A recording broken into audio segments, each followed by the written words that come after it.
Hello, Internet. I don't know what that sound was, but we're here back for this is going to be a 2-week special edition of the Provoked Book Club here at LCI. I'm Jacob Winograd. I'm host of the Biblical Anarchy Podcast. I'm recovering from COVID 7.0 or 8.0 or 10.0 or whatever version of COVID we're on, which never warranted a lockdown, never warranted all the hullabaloo, but it's inconvenient enough that it makes me question my foreign policy stance towards China, because if I was more a vindictive person, I'd say, although we know it's partly China, partly Fauci. Actually, no, it can't be Fauci. He was pardoned, so he's innocent of all crimes related to COVID from now until forevermore. That's the way it goes. But I'm going to be relying heavy, excuse me, on my two brothers here tonight to pick up the slack, because I'm only today back to the land of the living after spending the last 48 hours basically sleeping off whatever virus I had. You guys know them. Mark, Shawn, how you guys doing? What up? And by the way, it's not China. Trump is back, so it's China. China. Yes, China. Mark is better with the impersonation. China.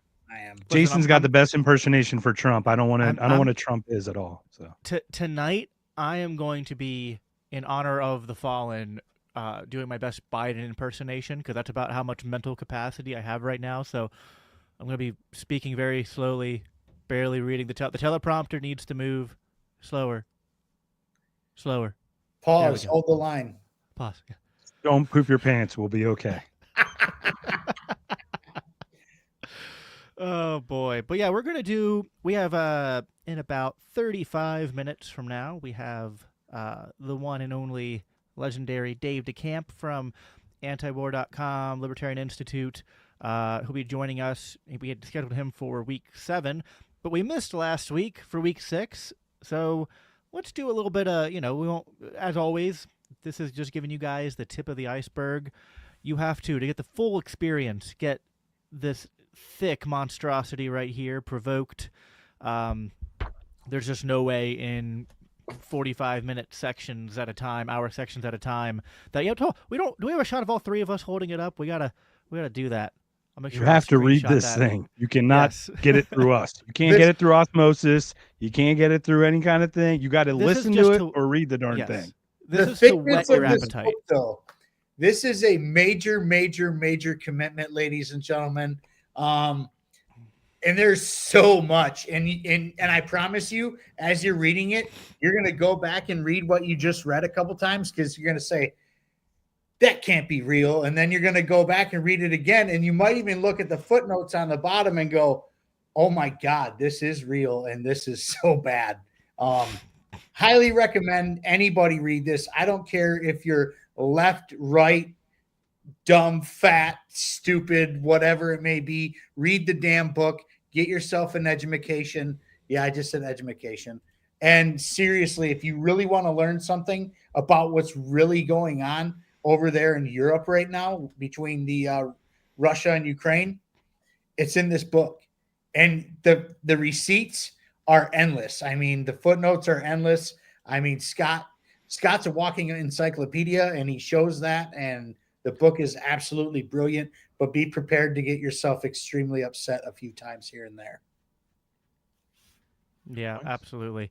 And Scott just had a debate with somebody, and what, he lost by 2% or some kind of. Okay, I didn't watch it yet, so we should talk about it probably after. But I definitely don't spoil it. Don't spoil it for me.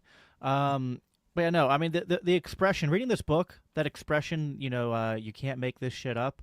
I mean, literally, if you were trying to write some like political science fiction dystopian novel, I'm not sure you could, Game of Thrones style. You couldn't reach this level of absurdity, right? So, Mark, I believe you are starting us off, right? So, am I? Yours. Oh boy, am I? Oh boy, this is gonna be great. All right, everybody, welcome back. It's been a couple weeks, but it's been awesome. We're going to try to go as quickly as we can through these, because I got video clips in this section. I got video clips in the second. I'm going to titillate yours. So let me share this first one. So basically, my section can be, I'm just going to sum it up in a bunch of words, but few chained together. It's going to be Hamilton 68, Taibbi, Twitter, Tulsi. That's all we got to know. Taibbi, Twitter, Tulsi, you're going to see all this stuff. Basically, in reading the book, Hamilton 68 was this weird website. I had to do research. I found this weird clip. It's 1 minute long. I ask that you just listen to them talk about what Hamilton 68 was and then the truth. We work with the Hamilton 68 project to really understand the foreign influence online. Hamilton 68 falsely accused legitimate American accounts of being Russian bots. Hamilton 68, we track Russian bot armies. Hamilton, we are tracking this the most. Hamilton 68 will tell you what the Russian associated accounts were doing. Hamilton 68. Hamilton 68. Hamilton 68. Hamilton 68 looks at Russian accounts. Wonderful website called Hamilton 68 that tracks known Russian bots. Look at Hamilton 68. I encourage you to look at that. The Hamilton 68 research. Really interesting website. Students will really enjoy. Hamilton 68 has just been such an amazing resource. Hamilton 68 knows they're Russian bots. Hamilton 68 dashboard if you want to track their covert accounts. We need more fact-checking like Hamilton 68. Hamilton 68. Hamilton 68, they track Russian associated troll farms. There is no evidence to support their statements. Hamilton 68. That's bull. All right. So I did a little Google search. I just typed in Hamilton 68 website. There's still a website there where you can like put down Russian disinformation bots or some weird. It's the weirdest, creepiest kind of website I've seen. Do you guys remember Hamilton 68? Yes.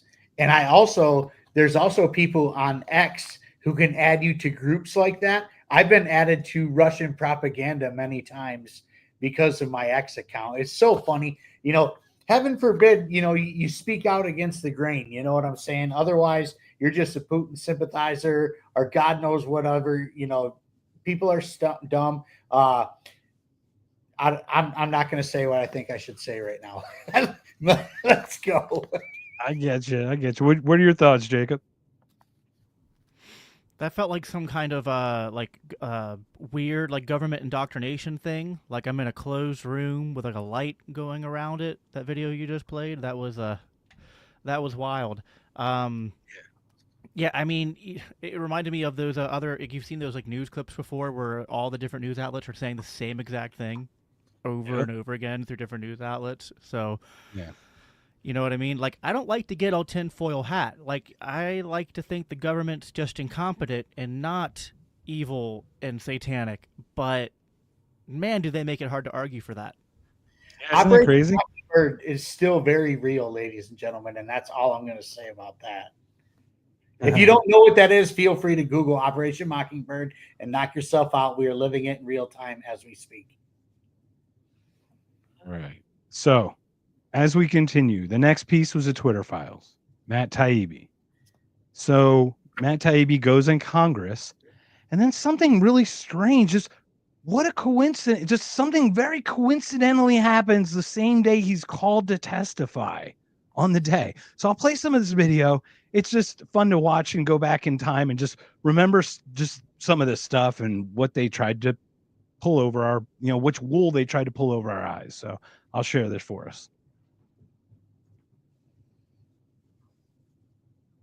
Is that working? Was the Ukraine-born author. Let me start that over if I may. Hold on. He gave a speech at the first Soviet right.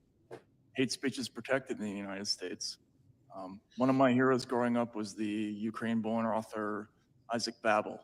He gave a speech at the first Soviet Writers' Congress, and he was asked if any important rights had been taken away. And he sarcastically answered, no, the only rights that have been taken away are the right to be wrong. The crowd laughed, but he was making an important point, which is that in a free country, you can't have freedom without the freedom to be wrong. So far, no answers tonight from the IRS as to why agents confronted Twitter Files journalist Matt Taibbi at his New Jersey home. Ironically, it happened on the very same day he testified before the House Subcommittee on the weaponization of the federal government. Taibbi played a key role in exposing Twitter's once secret communications with the government. Taibbi reported on a 2016 executive order signed by President Obama establishing the Global Engagement Center.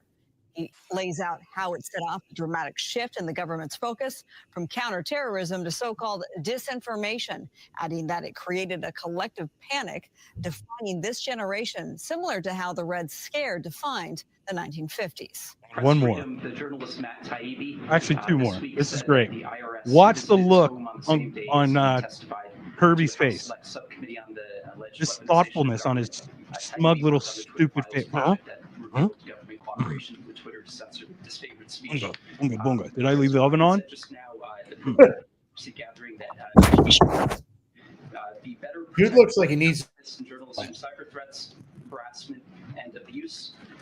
There, of course, been domestic issues with the U.S. treatment of journalists, as a colleague in our sixth row could attest. But I was wondering if you could respond to this Taibbi visit by the IRS and say whether this is part of a campaign to harass or intimidate him related to his journalism. I'm afraid I'm going to have to refer you to the IRS. Oh, I'm afraid I got the chicken shit out of this answer. Interesting to Sorry. see the IRS make a strange house call. That was the title of the article by the Wall Street Journal. On Matt Taibbi, during his House testimony on Twitter and all of the bad things that the government has done, that is not a coincidence. It's just plain brazen and somewhat stupid. And there you go. So just want to share a couple clips of how the Twitter files, what they did to Taibbi, and then Trump even got to chime in. So I'd love to hear you guys' thoughts. Well, I mean, they talk about, free speech and stuff like that. And I love how they included hate speech in there, because free speech does include hate speech and speech that you don't agree with or don't like. If you're going to be a pro-liberty person, you need to champion liberty then, instead of just being like, well, he said this and that's wrong. It doesn't matter. You can be an anti-Semite, Donald Trump, exclusively to you, Donald Trump, who thinks you're going to lock people up or get them deported for being anti-Semites. No, that's not going to work. Anyways, I digress. All speech is included in free speech, and people either need to be a part of it or not. If you want to be pro-liberty, or you can be a commie. Those are your choices. What are your thoughts, Jacob? None of us like commies, by the way. I'm pretty sure. Just FYI. Yeah, no, it's. I think I don't have much to add. I think you guys covered it pretty good. I mean, I think I keep going back and forth with like where I stand in this kind of like new administration, and it's like there's certainly a lot about the current Trump administration that's not perfect, not libertarian, but I at least appreciate that there is some repudiation because of who was in Trump's orbit of a lot of this stuff. But you gotta wonder, like, are these people going to be good for the, was it just this time that they're good on the propaganda, or are they going to fall for the next propaganda, right? When it comes to China or they have their own propaganda. Let's not kid ourselves. Yeah. So right. I don't know. I got mixed feelings about it. Like, I've met Matt Taibbi and a lot of them, and they, I'm glad for the good that some of these people. I'm glad for the good like Elon's done. I'm glad for the good that like they've done in exposing a lot of the, the Twitter files and all this. But it's I don't know. I guess that's the only thing I have to say is that like I wish that they could have the same level of scrutiny and skepticism on all things. Yeah, it'd be nice. That's what we find, though. That's kind of where we're at. It's like we thought we'd get along with all sides, and we find both sides to be hypocritical because they're like, well, no free speech here, but free Palestine. But oh wait, but that's anti-Semitic, so no free speech there from the other side. It's like, well, pick a side, pick a speech. It's either you're for it, to Shawn's point, you're against it. That's really where you're at. I mean, it's pretty simple. So. All right, so I do have one more clip. It's only 3 more minutes, so then I'll call it because I know we're up against time. But once again, thank you to everyone who's joining us. This has been so awesome. But here's Tulsi Gabbard, one of my favorite on The View. Do you want to pull that up there? All right, here we go. I want to start with something that I think is also important about facts, because recently on your show here, I was just going to get to that. Good. Helping you out. You want me to ask you? Yeah. No, look, some of you Ask have accused me of being a traitor to my country, a Russian asset, a Trojan horse, or a we haven't accused you. useful idiot, I think was the Well, term that you used. Which basically means that I'm naive or lack intelligence to know what's going on. They use that. I want to let your viewers know exactly who I am. All right. Set the record straight. I am a patriot. I love our country. I am a strong and intelligent woman of color, and I have dedicated almost my entire adult life to protecting the safety, security, and the freedom of all Americans in this country. It was the attacks on 9/11.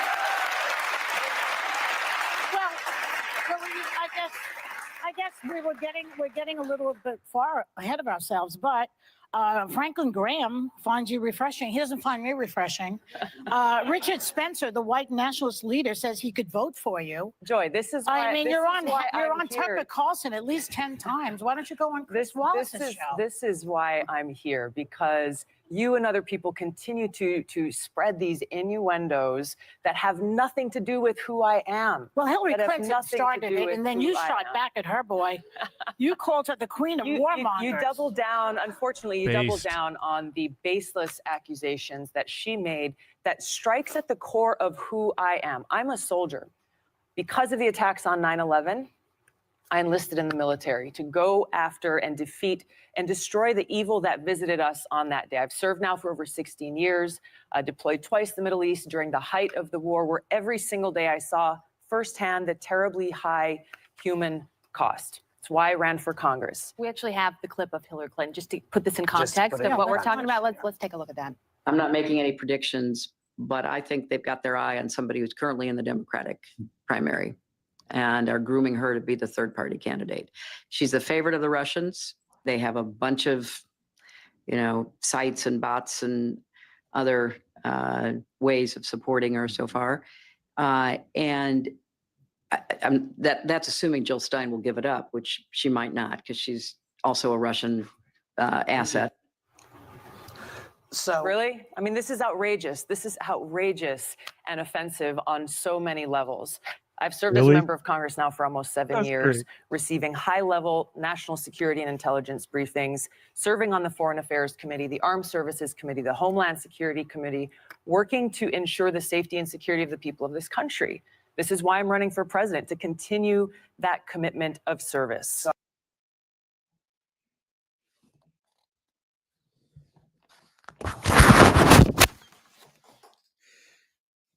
Your mic's off, dog. Mark, you're muted. Thank you. So, see, once again, when you stop doing it for a couple of weeks, you forget all your clicks and doodads to do, your buttons to push. So we've got Tulsi Gabbard on The View. We got Hillary Smearinger, Joy Behar. They're all just piling up. She's like, look at who I am. And she's like, you've been on Tucker 10 times. Yeah, she's also on your show. Like, all right. Like, it's just so funny. And then Hillary, a Russian, and then the bots thing, like every talking point is just all the same. Just all these robots saying the same stuff. That's mainstream media for you. They have a couple talking points and that's it. And if you're going against what they're saying, you're some sort of asset of somebody else, or, a sympathizer of somebody else or whatever. It doesn't even matter. At this point, I don't care what legacy media says. Legacy media has died a horrible death. And to be quite frank, they're laying off like almost, well, not half, but between 30 and 40% of people from the Wall Street, the Wall Street Journal, New York Times, Washington Post, all stuff like that, TV station, CNN, Fox, all of them, they're all laying people off. People are losing their jobs. Why? Because everyone knows they're full of shit and reading propaganda fed to them either by the FBI, the CIA, the government, whatever it may be. And we all know those people lie. Nobody's going to believe somebody in government unless you're a complete moron. Go ahead, Jacob. I really feel for Kamala. And I think, what I said earlier, where again, this is tough. Like, I'm evaluating a lot of people in Trump's new orbit administration on two different criteria. The first criteria is, of course, my Christian libertarian criteria, and a lot of these people fall short. But the second criteria is just comparing them to the absolute worst of the scum that is the establishment in D.C. And when I look at Kamala Harris, despite there being a lot that I can criticize, I can kind of resonate. Like, I see myself in her in many ways because I was a former Democrat. I was anti-war. I was anti, deep state corporate collusion, and to see how she was treated, it reminds me of how I was treated, because I didn't I don't like the cliche sayings about I left the left or the left left me. Well, no, the left didn't leave me. The left chewed me and spit me out like old gum, and even though I did not want to vote for Hillary Clinton. I've said this many times. I was a Bernie Sanders guy. Obviously, he was treated very unfairly back in 2015 during those primaries. The irony of the Republican Party having more Democratic primaries than the Democrats themselves. But yeah, sorry, David. Yes, you're adding me to Hamilton 68 now. That's fair, right? Yeah, I mean, voting for Hillary, that's pretty bad on my track record. I was how long ago was this? This was it's almost 10 years ago now. I was a much younger person. I was responding to the peer pressure of everyone around me. They were like, doesn't matter how bad you think Hillary Clinton is, right? You have to keep Trump out. He's a Russian agent. Yeah, and then after that, what Tulsi went through is what a lot of people like me went through on the left, where it was no longer about it was no longer about our core principles of caring for middle America, of being anti-war, of being kind of anti-establishment. It became about wokeism. It became about Trump derangement syndrome. It became about Russia. They just completely lost the narrative. And I would credit Trump with that if I didn't think it was just incidental. I think Trump just by not this was not pre-planned, right? But he just managed, and it's the most amazing. He's done some good things. He's done a lot of bad things. He's done some good things. But the best thing he's ever done is troll the mainstream media into completely exposing and delegitimizing themselves. And bullied them into submission. Yes, there's no exactly. So and Donald Trump is the ultimate troll. When it comes to trolling, there is no one better. Not a single person. Trump wins that. I'll give credit where credit due. That guy can troll people, and he does it, and he is winning. And I'm not concerned about him. It's the force behind him that's pushing that other stuff.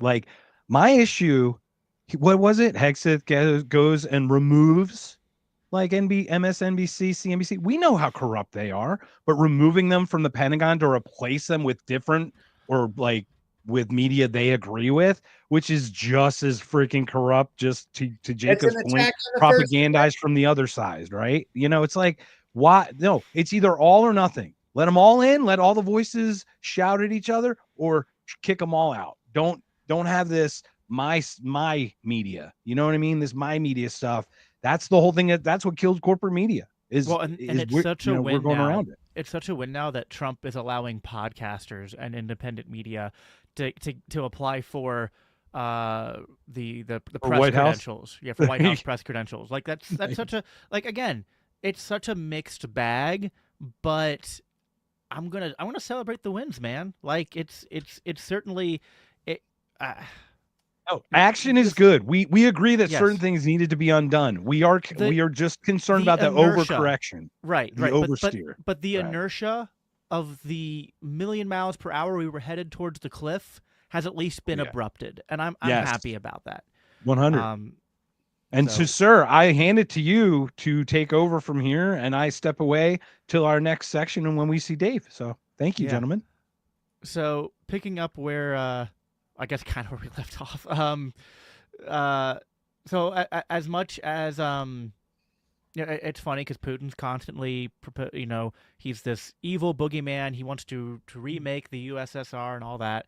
And he's not pursuing peace. There's been so many times. I think we've already covered past instances. We're going to continue to cover them going forward, where Putin is seeking off ramps, seeking peace.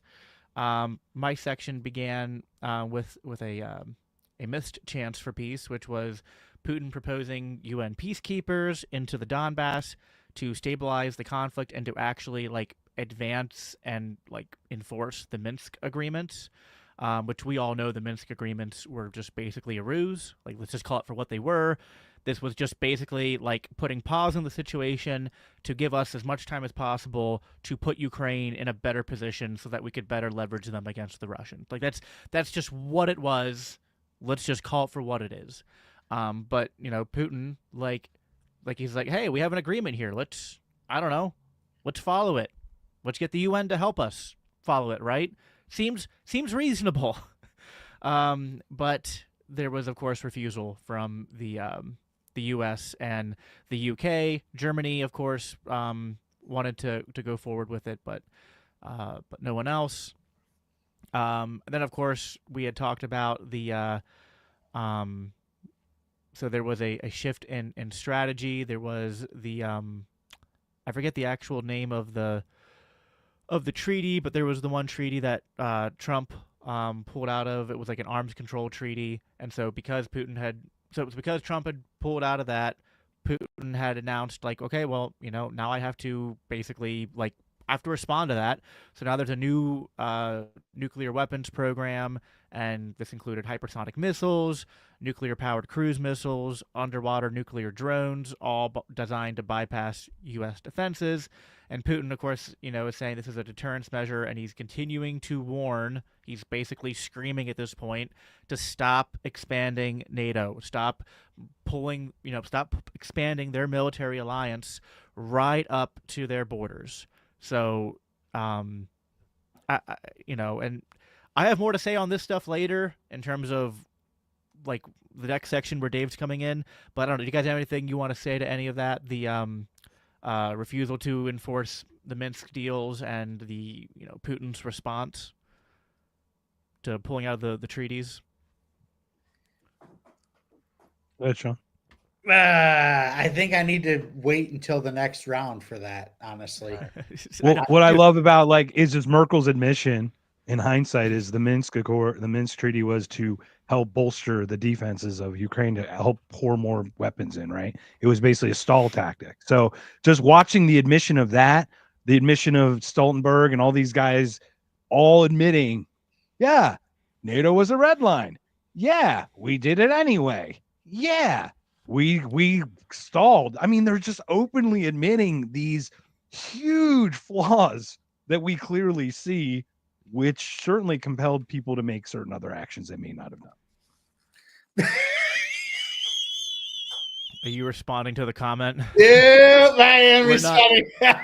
We're not gonna display that comment on our nice Christian stream here, but for those on the other channels, they can appreciate that. It's very true, you guys. Zach will be with us on Thursday, so tune in on Thursday for Zach. Is it offensive, right? I mean, is it offensive if it's true, right? I mean, that's the question one has to ask.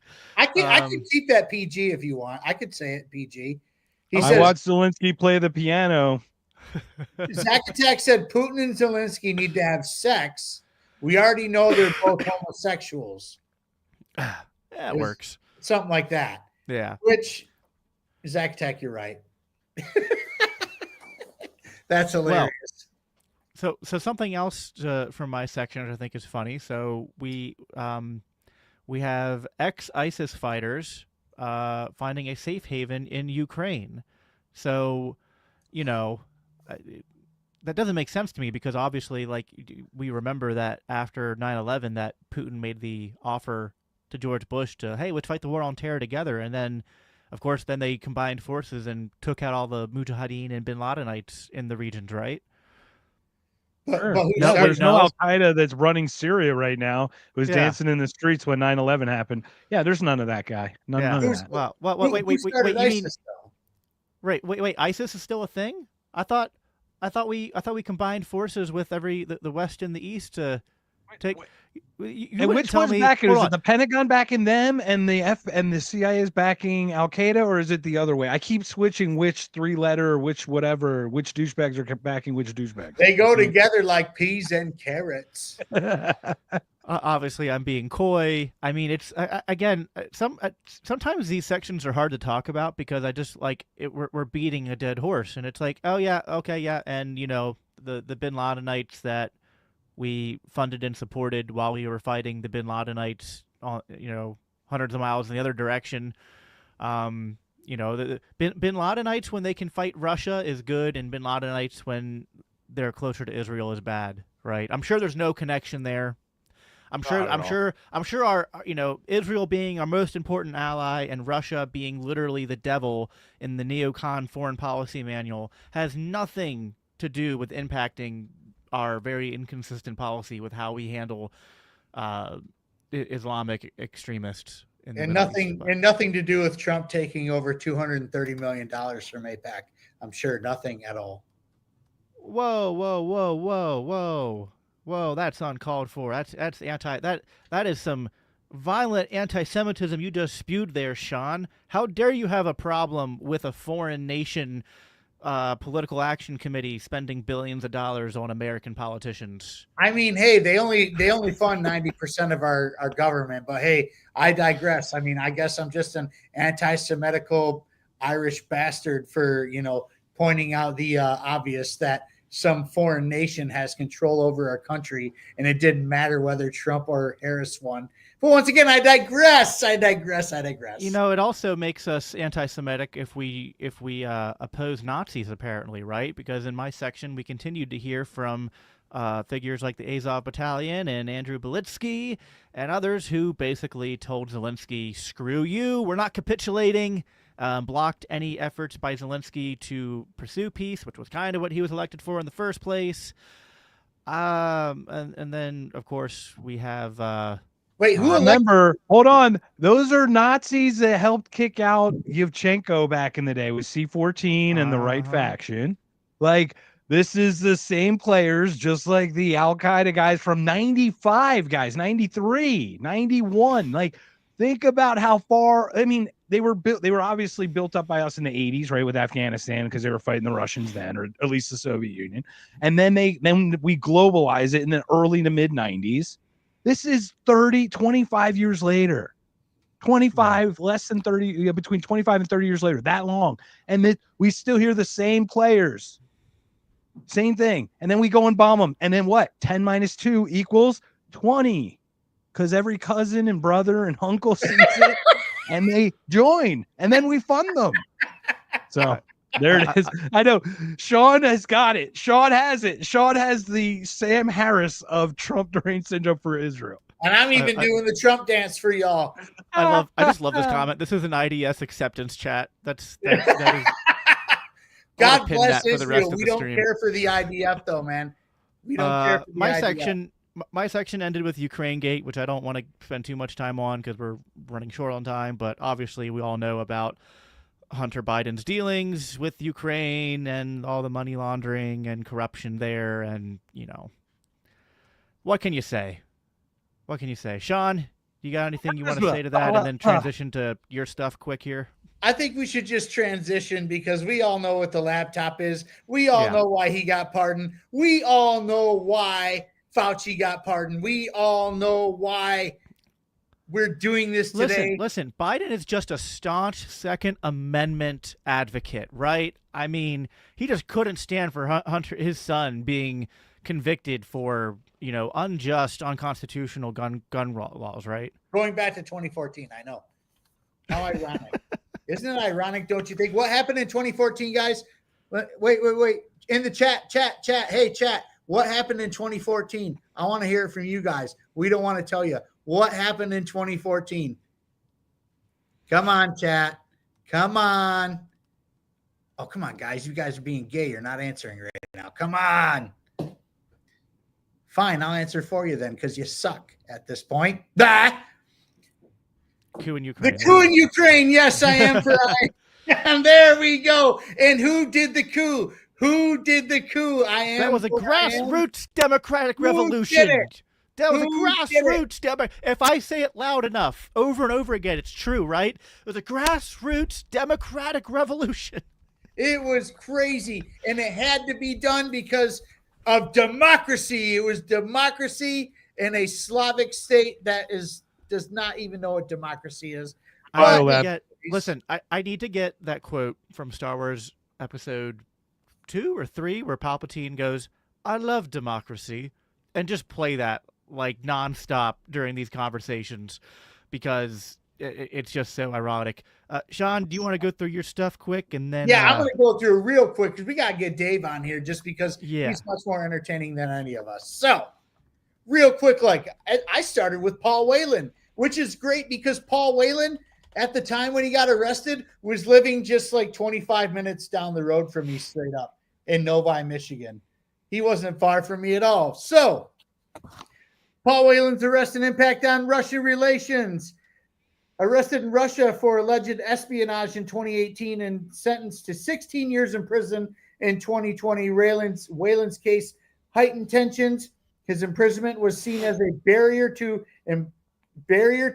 improved U.S.-Russia relations, and he was later on released in a prisoner swap in 2024. Craziness. Here in Michigan, there was people in the streets like trying to protest it. It was wild, man. It was a different time. You know what I'm saying? Just because, like, wow, somebody got arrested for espionage in Russia from Michigan. Whoa, you know, because like outside of the Whitmer bullshit, like Michigan's kind of like pretty laid back, pretty much. All our sports teams suck, you know, and it's just one of those things where like we're just Michigan. We have a lot of breweries. That's cool. We like to drink. But other than that, you know, we don't get a lot of like news stuff at us unless it's about Gretchen Hitler, you know. But anyways, moving on to Ukraine's NATO aspirations and war. Ukraine officials predicted a Russian invasion if they pursued NATO membership. Advisor Alexei Arestovich suggested that provoking Russia into a conflict could solidify NATO support and Ukraine's position against Russia. Wow, isn't that something? But sanctions in Nord Stream 2. Wow, what happened to Nord Stream? Good God, we have no idea. We thought Russia bombed Nord Stream, right? Right? It's probably the UFOs. Oh, yeah. You want to know what? Bin Laden did it. Bin Laden did it. I got videos later for it. Don't worry. But anyways, the U.S. imposed sanctions to halt the pipeline connecting Russia to Germany, aiming to protect American natural gas export and limit Europe's dependency on Russian energy, which it later got blown into smithereens in the middle of the ocean, right? Oh, my God. End of key arms treaties. The U.S. withdraw from treaties like INF and Open Skies under Trump, and Biden marked significant setbacks in arms control, increasing mistrust between Russia and NATO. Gee, a mistrust between Russia and NATO. No shit, man. I wonder why. Cultural and religious divides in Ukraine. Oh, man, this has been going on for a very long time, obviously, because there are some Christians over there. There's some Nazis over there, and there's some straight up Satanists over there, and they are trying to all live together in perfect harmony. Aren't they? Aren't they? Like the Bradys. Marsha, Russia. Anyways, language laws and the split of the Orthodox Church deepen divisions within Ukraine, particularly between pro-Western and pro-Russian factions. Go figure. And I need to stop here real quick and say something. I don't know. I don't think he is a Christian. But I'll tell you what. Vladimir Putin portrays himself more Christian than most politicians in Washington, D.C. Ooh. I just said that out loud, and I'll say it again. Hey, whoever wants to put me on your next pro-Russian propaganda site, knock yourselves out. Oh, are you going to get on that? You're going to get on that list that I know Kyle Anzalone is on it. I forget. I think some others from the Institute are on it. That list where like it's like that weird 3D chart of like enemies of Ukraine. Ukrainian kill list? Because there's a Ukrainian kill list that like Jimmy Dore's on, for goodness sakes. Nice. I mean, if somebody wants to try to kill me, please. I don't know if our other guest for tonight, which I'll bring up now, Mr. Dave DeCamp, legendary contributor to antiwar.com and Libertarian Institute. Are you on the Ukrainian kill list, Dave, or are you still? Well, there's a few different lists. I'm not on the kill list, but we were mentioned on one of the. I forget even who put the list together, but one of the Russian propagandist lists or whatever. They've made a lot of lists. If you're not on the list, you're not working hard enough. So yeah, it gives you something to push towards. I watch a lot of wrestling and Chris Jericho. They're a couple seasons behind. List. Thanks for joining us, Dave. We're finished. We missed last week, so we got on early, and we're finishing up week 6. I wanted to just bring you up because that was a good transition point. Shawn, do you have any closing thoughts there for? I have a few more notes, but really we can maybe skip them possibly. I mean, but there are a few more if you want to keep going. Pick the juiciest one. How about that? Just pick the juiciest one to close out on. Like I said, we can't cover everything, folks. You got to read the book. They're all pretty damn juicy, but we'll go into geopolitical consequences of Belarus slipper revolution. Just because. U.S.-backed attempts to oust Belarus President Lukashenko in 2020 failed, pushing Belarus closer to Russia and influencing Russian policies towards Ukraine. Wow. Go figure. It's like whatever the U.S. does is always the wrong thing at this point. It's Groundhog Day. But let's move on. Dave, thanks for coming on, man. I don't know if we've ever talked or met before. Welcome, Dave. Oh, I think you're muted, Dave. Oh, you're sorry. muted, Dave. Yeah, thanks for having me, guys. Yeah, well, I think I've only spoke with Jacob out of you guys, Shawn and Mark. Good to meet you guys. Good. No, we all got together. We all do different podcasts, but we had this idea all at the same time back in December when the book came out. We all got it. And Scott thought it was a great idea, and we were like, heck, let's go for it. So it's been good, kind of pushed us all to actually read through the book and discuss it with one another, hopefully encouraging others to read it as well. Yeah, it's good because it's, it motivated me to finish the book. When you asked me to do this, I was like, man, I got to finish this. Yeah. Oh, and then look back on the Biden section, because it's so much information. It is good to kind of study it.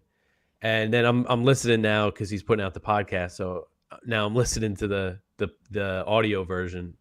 So, with all this, so much information packed in there, you really got to kind of go over it a few times to retain much. It reminds me of a Seinfeld episode. It's like there's always a new thing every time you go through it. Yeah. You always pick up something new, right? Yeah, something new that just makes you angry. So I you mentioned the Belarus thing. I mean, that's something I always think of, because the U.S. and the EU sanctioning Belarus and rejecting the results of their election. Like you said, it really did push Lukashenko closer to Putin. I mean, they weren't that close before that. And then Russia ended up launching part of its invasion from Belarus. I mean, it just goes to show how these sanctions, this style, the way the U.S. has been operating for the past few decades just backfires so much. Yeah, man, no, absolutely. The sanction part of everything is what most people don't understand. Most Americans think, hey man, we're sanctioning the bad guy and we're going to stick it to him, and they don't see the aftermath of the actual innocent people that are involved. They did it in Iraq. They did it in all the Middle Eastern countries. They're doing it now to Russia. And nobody understands the impact that it has on everyday people who don't want anything to do with this in the first place. Yeah. And then you watch, I just watched the Piers Morgan Tucker, I don't know, whatever you want to call the recent one. And you just look at those points and you're like, how do you argue with logic? How do you argue with logic? It's like democracy. You're selling the land to a private company. You're poisoning it. How are you preserving these things? You're literally poisoning it and killing people. There's nobody left. There's no future. You're just like, what? It's silly. It's just silliness. Yep. Well, I guess I'll get us kicked off with the week 7 content, and we'll keep tying Dave in here to give his insights as well. Normally what we do, Dave, is each week we kind of split it into 3 sections. But when we have a guest on, the guest just kind of, you get to chime in whenever you want on anything that you think is interesting. My section so the week 7 section started with declarations of war. So Scott kind of goes into a lot of different things here. He, explains how kind of like summarizing and kind of using Putin's words to summarize like how we got here, right? And that like this is because we're getting close to the end end of the book at this point. The first section was blame Wilson. So I mean, yeah, we can always as libertarians go back and put a lot of blame on Woodrow Wilson.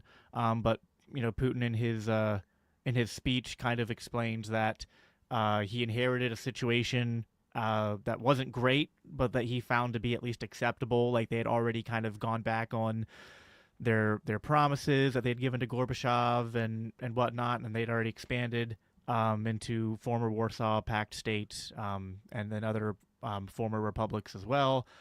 But then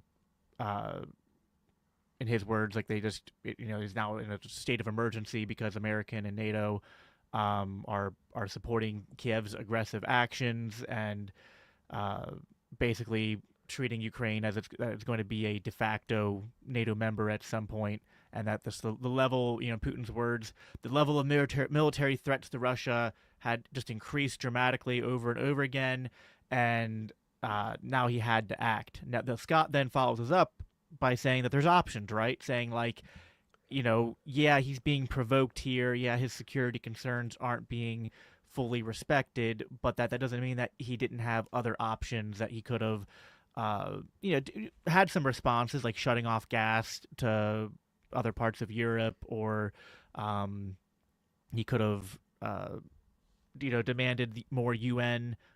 He already tried this, but he could have keep trying. He could have like demanded the UN intervene with peacekeeping forces and things like that. So there were other steps along the way that could have been pursued. So what were your thoughts on that opening section there, Dave? If you want to chime in on that in terms of Scott kind of summarizes how we got there, uses Putin's speech, but then kind of reminds us that there were other options, which I have my thoughts on, but I want to hear yours to start us out. Yeah, I remember. I remember that time very well because what I do for antiwar.com is basically follow the news very closely all day, and a lot of us didn't expect the invasion to actually happen. If you remember those months leading up to it, the U.S. was issuing all these warnings, and a lot of people were kind of waving it off and saying, they're not actually going to invade, and even Russia was doing that too. So even though it was like a months long buildup to the invasion, it kind of came out. It happened like really quickly, like that stuff, that Putin speech and everything. And one thing I like that Scott says in his book, I forget exactly the context here. Basically, he says, if Putin wasn't so damn coy about the invasion, like if he was really, making it clear to everybody that he was planning to invade, then maybe other people on the other side in Europe, because Germany wanted to, seem like at least at the time that they wanted to avoid this, could have put some other offers or put pressure on Ukraine or something. But at the same time, I mean, it was very clear, and we really learned after the fact that the Biden administration just did not have any interest in negotiating with Russia's main thing that they wanted, which was Ukrainian neutrality and a guarantee that Ukraine wouldn't join NATO. But yeah, and I remember, and at the time when he because it started with him saying he was sending, quote unquote, peacekeepers into the Donbass region. And that's another option I think, Putin could have gone with instead of launching the actual invasion of Ukraine, was to actually just send troops into the areas of the Donbass that were controlled by these, self-declared republics of Donetsk and Luhansk. Because before that, he never did that. As Scott says in the book, he sent kind of deniable special forces to the Donbass, but because that, I think if he sent those troops in there, he would have really shown the U.S. that he means business here, and maybe they could have maybe, you know, again, it's hard to say because it just didn't look like the U.S. wanted to negotiate anything seriously. But yeah, I definitely think there were options there. And again, when I remember this time, I just remember how kind of quickly it happened, because at one point Russia said they were pulling troops back, and then just like a couple days later they went in, and it all just happened so quick. So Dave, do you happen to know how long it's been since we've spoken with anyone on the Russian side that hasn't been through Ukraine? Well, there's been contacts at like a lower level, like between the U.S. and Russia, probably at the embassy level. And there was a few times throughout the Biden administration, you know, after the invasion, they basically cut off all contact. You know, obviously Biden and Putin didn't talk. Blinken and Lavrov, the Russian foreign minister, spoke like 3 times, but very briefly. One was a call about a prisoner exchange. Another time was like 5 minutes on the side of a G20 summit. And then another time was another call about a prisoner exchange. So there has been no talks no real talks at a high level between the U.S. and Russia about the war. There was another time when Jake Sullivan, this was in the fall, was it 2022, the fall of 2022? If you remember, you know, I know it's in the book, when Biden said that, you know, the world was facing the greatest risk of nuclear Armageddon than like at any time since the Cuban Missile Crisis. Well, around that time, they thought there was a good chance of Russia using a nuke. And this was revealed recently by Bob Woodward's new book. With Bob Woodward, you never know. I mean, he embellishes a lot, I think. But there's a lot of evidence. You got to be careful with his ties with the CIA and how he got his information about. Yeah. When you get that much access, you're definitely compromised to some level. But this aligned with what was happening at the time. Because I remember, again, just from following this, reading these reports about Jake Sullivan got on the phone with Putin's national security advisor, because there was apparently they thought there was a real risk of Russia using a nuke. The fact that they really thought that, and that, because I remember when Biden said there was the risk of nuclear Armageddon, in a way I was like, okay, well, maybe this means he's going to, you know, back down a bit here. But no, they just continued with everything. You know, they got on the phone with the Russians at one point and said, you know, hey, don't use a nuke or else. But that was it. They just continued this thing. Well, it's funny, like, so, you know, there's figures that Scott describes, like John Mearsheimer, George Kennan, who, you know, had been predicting that all these actions by the West, by Europe, NATO, America, would provoke Russia into an aggressive response. These were, of course, ignored. And it occurs to me that the critics of this who say that, like, it wasn't provoked, and we all agree that it wasn't necessarily justified because there were other options, but there's something about that like I have a hard time parsing out in real time sometimes, because I don't want to allow people to kind of have their cake and eat it too, because I kind of go like, well, hold on. If you're like a libertarian like me, you know, an ANCAP Christian, then you can probably say that, and I would agree with where you're coming from. But for a lot of people, it feels like what they're doing is, you know, rules for me but not for thee, and it's like, well, yeah, by like an actual consistent ethical standard, yes, what Russia did was not justified. By sort of like, what's the word I'm looking for here? Precedent set by what America and NATO and what Western militaries have done, right? They have done more for less than what Russia is responding to, you know, based on what I knew beforehand, and even more so after reading this book. So it kind of feels like, well, you know, like you didn't have all these experts saying like, oh, you're going to provoke Russia into an attack and it's going to be, you know, evil and unjustified, right? Like, so like not everyone who's talking about this is applying like an actual anti-war, you know, kind of libertarian first principles analysis.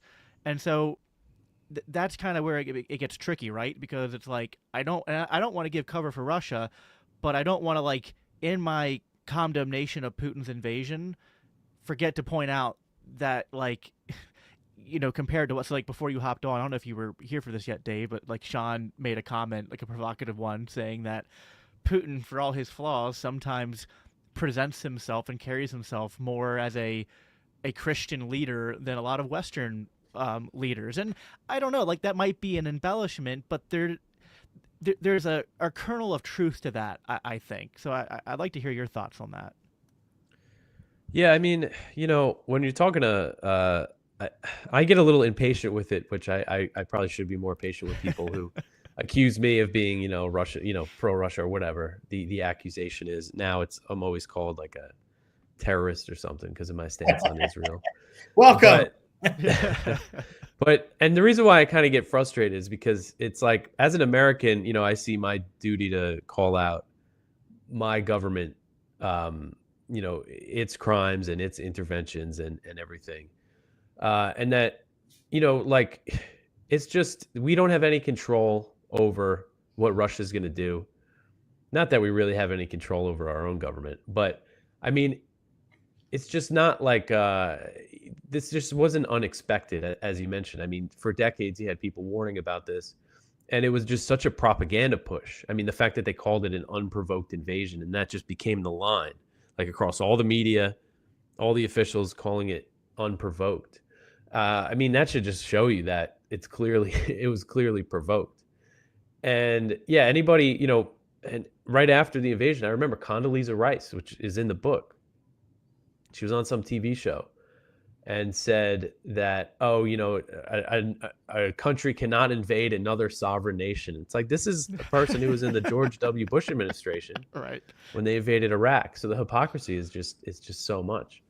That's funny you brought It's beautiful with like Jon Stewart's interviewing. He does the Wuhan thing, the Wuhan slip up, and then he goes dark for like 6 months while they put him in re-education. Then he comes out, puts a medal on an Azov battalion member, and then does a complete tongue bathing of Condoleezza and Hillary in that little giggle fest where they're like literally holding hands and playing hopscotch almost. It is like disgusting the way they just got along in their like 180 degree sine cosine evil just merged into this big glob of evil. It was Well, let's not forget that Condoleezza Rice wanted to shut down any type of peace talks with Russia during the HW era. That's in the book too. She wanted nothing to do with trying to make friends with Russia whatsoever. She tried to shut that down immediately. That woman is evil, like evil. Yeah, no, it's so we're all agreed. There's a major hypocrisy. And don't forget, now she's in charge of the football playoff championship selection. Wait, what? How evil? It's awful. Yeah, because isn't she part of that? Wasn't she part of the football playoff selection, like the first round? Condoleezza Rice was chosen because she was like, her dad was like at Stanford and she was at Stanford and something. She was like part of that first. Remember the playoff championship, college football playoff, the 4-team.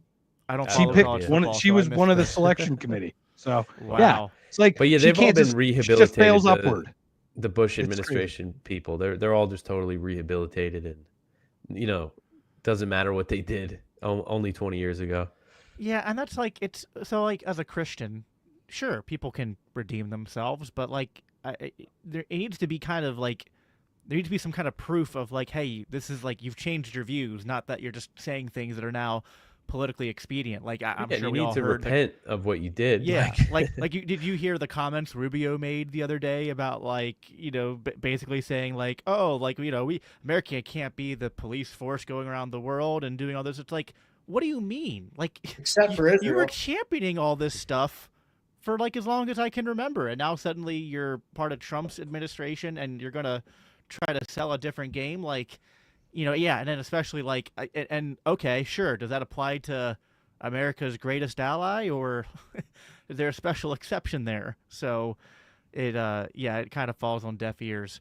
And then, so like Scott then goes through and kind of summarizes the initial invasion and how America shared intelligence, how that helped kind of thwart the Russian attack.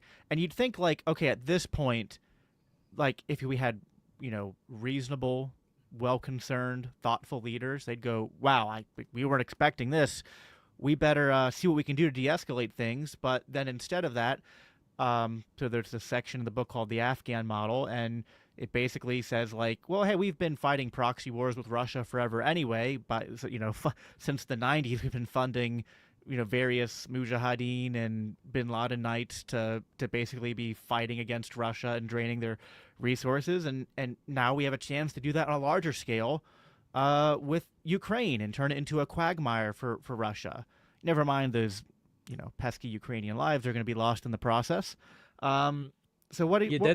That's one of what I think is like a really scandalous part of this is that those reports that Scott's talking about it. And everything that the Biden administration was saying, what the U.S. was saying, was that they thought Russia was going to roll right in and be able to just, take over Kiev. And essentially, they were ready to back an insurgency in Ukraine. And even then, they weren't ready to really honestly negotiate with Russia. That they were willing to kind of accept that, like a total Russian takeover of this areas of eastern Ukraine, and then backing some sort of, again, Mujahideen style insurgency against the Russians. And then Russia did do better than expected in the face of the initial invasion. And then what I think should probably be the biggest scandal of the Biden administration was the fact that they blocked they discouraged and essentially blocked the peace talks that were happening in the early part of the war. There's a guy, I'm blanking on his name. I know he's in the book. I'm not sure if this is in the book. He was an aide to Zelensky, kind of a close advisor to Zelensky. They fired him at one point because he said a Ukrainian air defense missile hit a building instead of a Russian missile. It's like, I want to say Arestovich, something like that. But he said about, I think this was last year, that basically after the initial invasion, Ukraine could have declared victory and said, we stopped the invasion. Now we could sign this deal. Russia would withdraw. And, Ukrainian neutrality was the real demand, and everything else was kind of just dressing. They did want some, Ukraine's military to be limited in some ways, but essentially he's saying that they should have just declared that should have been it. They should have declared victory, and the country would be in much better off. And that's very obvious now over 2 years later. And the war's it's almost 3 years. It's coming up this month. And just so many people dead, and they're going to lose all this territory now that they wouldn't have lost if they signed the deal then. So that really is like one of the most shameful things about the Biden administration and Antony Blinken and Joe Biden. And Scott lays it out, like all the evidence really well in the book. All the different, every single side, anybody who was even remotely involved in the negotiations saying, yeah, there was a deal on the table. The U.S. and some NATO members didn't want it to happen. Boris Johnson tore it up allegedly, and that's the interesting thing too. Is we've got we're talking about a nation are its people. The people make the nation, right? No Ukrainian fathers mean no Ukrainian babies. It doesn't work that way. You need Ukrainian mothers and Ukrainian fathers to make Ukrainian babies. And watching the Piers Morgan thing, what is it? In a 6-week span, 100,000 dead on, the total between the two sides in this quagmire of a stalemate, World War I like trenchy kind of thing right now, where it's just strafe warfare. It's like, what's going on here? They're not going to be alive anymore to make a nation anymore. It's like, that's what we've sent them to do. We've sent them to their power. Has been pushing them to lower the conscription age, because Ukraine actually, the way that their conscription 26. laws work, they make it a little older. And then the idea, I guess, is so they don't want to send too many men off to battle who haven't reproduced yet. But now you have the U.S. Blinken was saying this, and even what's his name? Homan. I think Homan said it. The border guy, right? He said, well, if you're going to go in there, then lower the age and just get it over with. I think the Trump guy. Yeah. And so they wanted to send 18-year-olds now, even though, again, there's just no chance of them achieving any kind of military victory. It's all fodder. It's all fodder. Yeah. So, and now I just wrote up a thing for antiwar.com that it wasn't clear. We have this foreign aid pause that this new Trump administration did. It wasn't really clear if that applied to weapon shipments for Ukraine. Now, according to this report from Reuters, which I guess isn't totally confirmed, apparently it did pause the weapons, but they just resumed them the other day. So this thing proxy war is still going on. It's crazy. Yeah, and Trump needs held to account. This whole I'm going to end it on day one. It's like, big talk. But it's like, what do you? So I mean, I'm still like, I want to be optimistic that he's gonna push things to stop there, but I also know there's been great coverage on how like it's gonna be tough because like, you know, Trump has to stand down against the military-industrial complex and the money machine that is continuing this thing, right? So I mean, we'll see how that works out. There were two more things in my section I'll just cover real quickly. I mean, there's actually a lot more in my section, but two more things that I wanted to briefly mention before transitioning to the next section, which was you know, in this section I read there was the censorship industrial complex go along. Shawn might going crazy. I like going crazy. Yeah, I was doing that earlier. So there's the censorship industrial complex. So it's a parallel to the military industrial complex. And we've all seen it, right?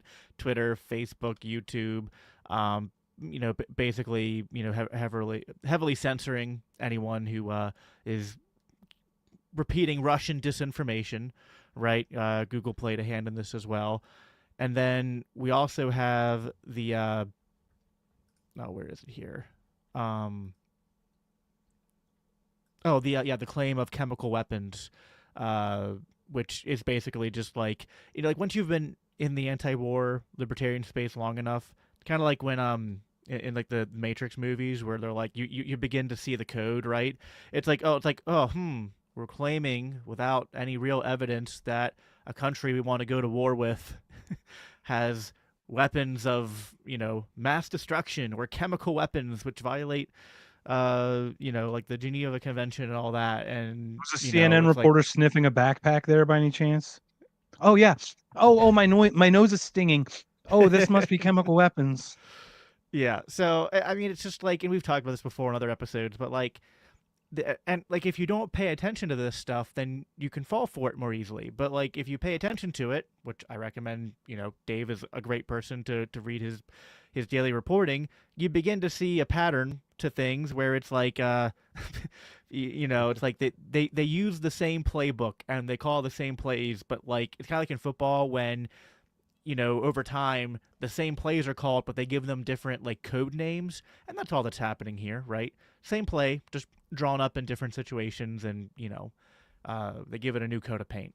So that's all for my section. So Dave, you can anything you want to say there, and then I think Shawn is after me. So yeah, I was just the censorship industrial complex thing is interesting. You know, just again, kind of the way you saw the narrative was controlled about this when this invasion happened. Like, you know, obviously things have eased, you know, it's kind of eased up since then. But I just remember in those like first months after the invasion, you know, really the first year, like there was this kind of tight control from YouTube and everything on this narrative about, you know, what happened with this invasion and just, you know, all this stuff labeled pro-Russia. You know, we saw this from the Biden administration itself, putting out all these things about certain media outlets. You know, that really was kind of a new thing with this war. Yeah, absolutely. What's interesting too, yeah, and watching, like, remember when they had the initial convoy, that like 90-mile convoy line of Russian tanks and whatever? To me, if I were to wind it back, it seemed like they were waiting. They weren't stuck. They were just waiting. Putin was showing.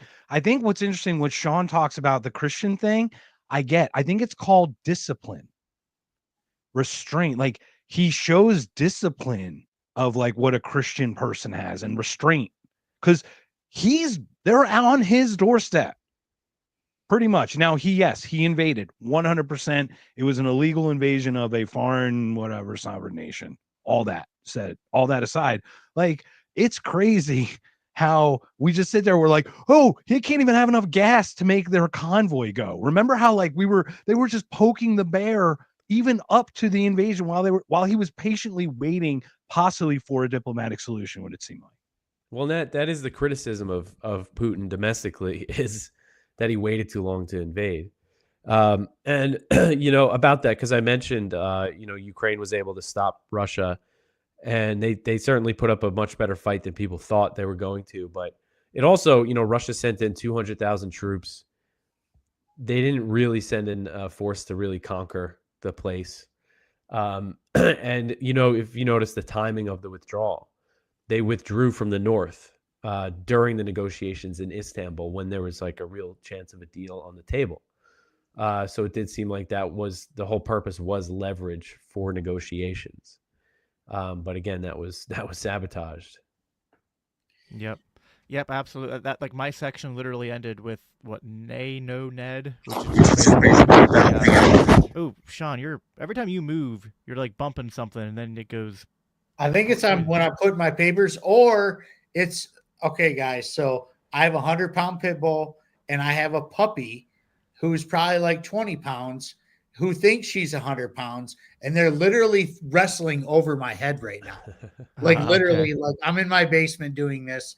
And if you're hearing a bunch of crashing, that I think it might have been the them. papers, but it's fine right now. But yeah, my section ended with nay, no, Ned, which is about how the stance of negotiations from Zelensky's end was shifted due to the pressure from all the Western government. So, Shawn, go ahead and I guess keep us rolling here. Well, I mean, everyone watching, please make sure that you give this video, the stream, a thumbs up. That way, more people see it in the algorithm. So, all right, take it away, Shawn. Well, I mean, we kind of touched on Istanbul, but we're gonna start here because Istanbul peace talks in their collapse in March 2022. Ukraine and Russia engaged in negotiations in Istanbul, where Ukraine proposed neutrality, non-nuclear status, and security guarantees in exchange for peace. Russia appeared to soften its demands, moving away from regime change and full control over Ukraine territories, except all of a sudden, this MFer, Boris Johnson, comes in here and shuts the shit down.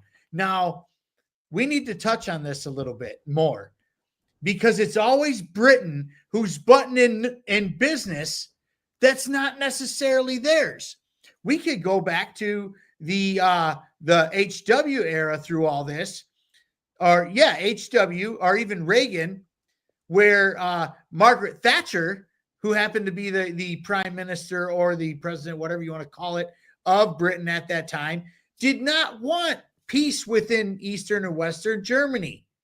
And she also had a big say in what happened between the United States going into Iraq the first time with H.W. Bush. Now, Britain has so much say in so many things where they don't necessarily have money and or troops involved. And it's kind of, well, it is bullshit because it's, how is a country that's not necessarily heavily involved in something have so much of a say in peace talks of anything that has anything to do with us and what we're involved in? Would you like to take that, Dave? Well, I mean, the UK, is very involved in this. They're not spending as much as the US, but their intelligence, MI6 has been deeply involved with Ukraine the same way the CIA has. Like, all this stuff about the CIA building up Ukrainian intelligence after the 2014 coup, building these like bases in Eastern Ukraine, essentially. The MI6 was with them, the whole way. And they have, again, the dollar amount that you see from the US is much more than the UK. But the British are the ones, they're kind of doing the more provocative things. Like they were the first ones, as far as we knew, that sent troops basically back into Ukraine, like special operations forces after the invasion to train Ukrainians. They have troops there on the ground to help them targeting, to help their targeting with the Storm Shadow missiles and with other missiles. So the UK is like, very involved. How they have all this influence, I'm not sure, but they imperialists got imperial. Yeah. That's what it is. And they helped draw up plans to blow up the Crimean Bridge, again, just very deeply involved. And so at the same time, Boris Johnson was there on behalf of NATO and the US, basically, because Victoria Nuland confirmed this recently, that the US didn't like the deal, that they wanted to scrap it. But I mean, again, it is just such a scandal. Like, people can say all they want, and you hear this a lot, like, oh, Ukraine didn't want to sign the deal. It wasn't a fair deal to Ukraine. And, I obviously it wouldn't be exactly what Ukraine wanted, but they would have been much more likely to sign it if they didn't have the U.S. and NATO whispering in their ear and saying, don't sign this thing.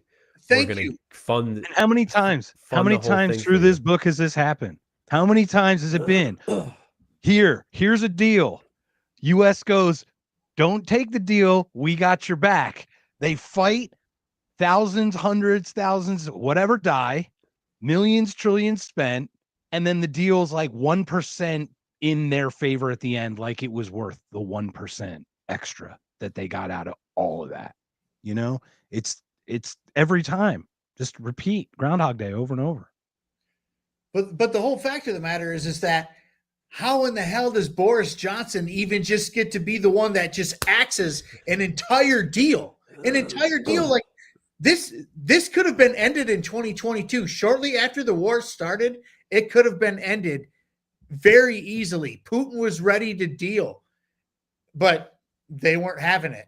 They weren't having it. The power of the NATO, the United States, the West, they weren't having it. But, whether they had, some foreign intelligence or troops there or not, like they weren't forking over the billions of dollars that we were. So how the hell should they even have a say to shut down a deal? That is beyond me, but maybe I just don't know enough about foreign policy, I guess.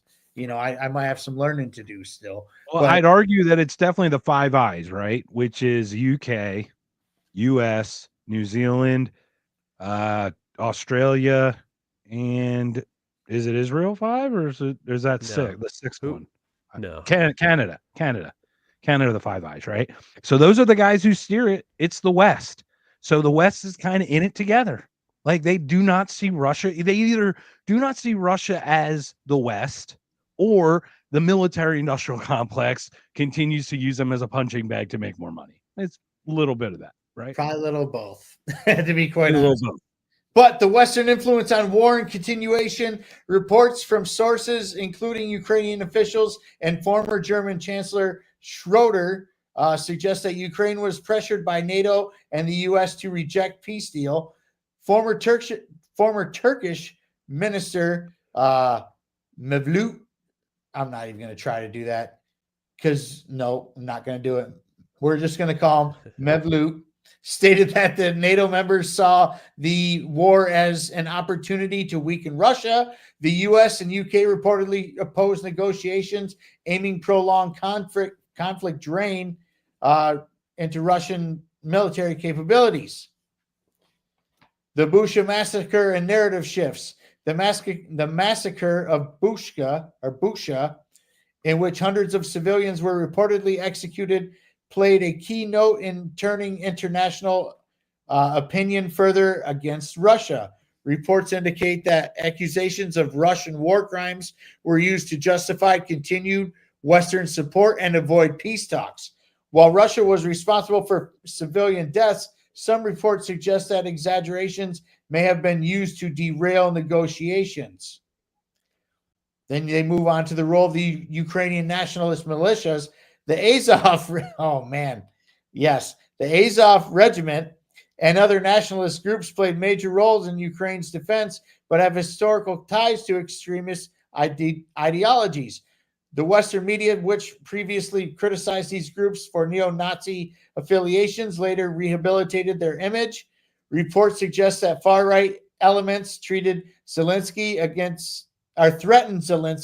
against making peace, with concerns of possible coup if he conceded too much to Russia. So the Azov Battalion was literally telling Zelensky not to bow down to Russia, is the way I see it.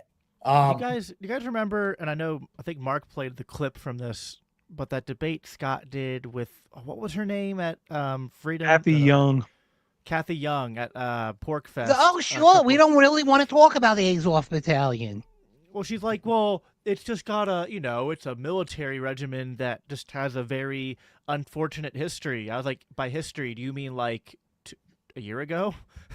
Like what? I mean, it's just crazy. Well, this is one of the things, it's interesting, the kind of the whitewashing of the Azov Battalion. There was the recent pause on foreign aid that Trump did. All these media outlets in Ukraine are now asking for money. And these are all the media outlets that have been whitewashing Azov and these other elements of, you know, the Ukrainian far right or whatever you want to call them. And these are the media outlets that have smeared opponents of, you know, continuing to fight the war as, you know, on the Russian payroll or something. Well, they're all on the American payroll. I mean, this is part of the stuff, as Scott outlines, all the stuff with US aid and NED funding in Ukraine, you know, before the coup and after. It just goes to show, like, it's not like by accident that Azov was whitewashed. This is all part of this kind of US funded push to you know, support this war, to get people to support this war, even though you have these groups, you know, they call everybody here in the US a Nazi if they're like one click to the right of you know, whoever. But here you have literal neo-Nazi militias that the US is sending weapons to, and they're treated like, you know, like Jon Stewart, you know, they're given medals here. And but let's wow, that's happening while the four of us, anti-war libertarians, are smeared as Nazis because we don't like genociding Palestinians for Israel. It's just like, I mean, it's almost, it'd be comedic if it wasn't so tragic. Go ahead, the United States has been supporting and funding Nazis for literal decades, longer than any of us have been alive. It's been going on. They brought Nazis home from World War II to work for NASA. Look up Operation Paperclip. Okay. And now, and not to mention, like, there's Nazi ties. Earlier in this book, we talked about how the Ukraine was trying to join with the Hitler regime, even though the Hitler regime didn't want them to be a part of it. Yeah, they were off-white. They were off-white, Aaron. Well, what I'm They were saying is eggshell, that remember? the Ukrainian country has always had ties to neo-Nazis, and now we're supporting them again through this proxy war, whatever you want to call it. We know there's boots on the ground there. They lied to us about that. Tucker pointed that out a year or two ago on his show, right when he first broke out. You know, when he left Fox and he started one of his new shows, he had a whistleblower on there or whatever talking about how we do have boots on the ground there, which makes complete sense, because how the hell are you going to send a bunch of brand new weapons over there that these clowns don't know how to use? Somebody's got to train them. So we obviously have people there. But hey, whatever. I mean, I'm just a Putin sympathizer, I guess. Whatever. But there's more to this. But the one last thing I would like to touch on this, just because of time, is the U.S. role in shaping the conflict. The U.S. administration discouraged negotiation, portraying Putin as a war criminal and pushing for Ukraine's continued resistance. Biden's rhetoric and policy choices aimed at isolating Russia rather than seeking a diplomatic resolution. Reports indicate that Western officials recognize Ukraine's limited chances of outright victory, but continued supporting the war to weaken Russia. So they know that Ukraine had no chance in hell to do this, and yet continued to send your money, my money, and everybody's money listening to this show right now or watching over there. And we're over. Lindsey Graham wanted to kill every Russian down to every last Ukrainian for all that minerals. Stop voting and stop paying taxes immediately. Do you think that it's? I mean, how much? There's tons of motivations, I'm sure. I mean, is this?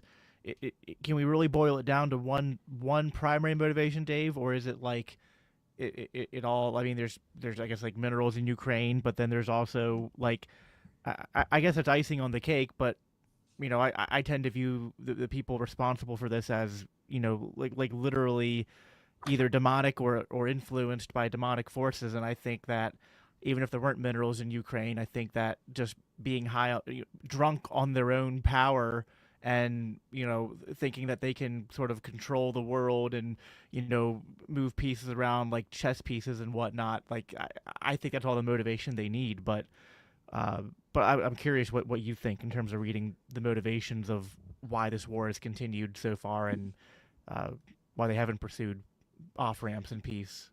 Yeah, I mean, I think there's a few motivations. I think some of the people in the Biden administration that were really, a key part of all this, like Victoria Nuland, Jake Sullivan, these types of people, like they really do want to dominate the world, and they hate Russia, and they hate the fact that they don't want Russia to have any influence outside of its borders. They want it to be just a completely neutered state that can't influence any other country. They want Russia to be surrounded. What Nuland types ultimately want is regime change. They want Putin out of there. But of course, if that happens, he would be replaced with somebody much more aggressive, I think. What? Yeah, I mean, American regime change always goes so well, right? Yeah, that's right. Yeah. So that's one motivation. And then, others are, I think, just the fact that there's a lot of money to be made. It could be as simple as that, because it's just such a boon. I mean, you see Lloyd Austin, Secretary of Defense Lloyd Austin, who came literally from the board of Raytheon into the job. And he was the one, as you mentioned, that the U.S., the goal was to weaken Russia. They knew that Ukraine couldn't win.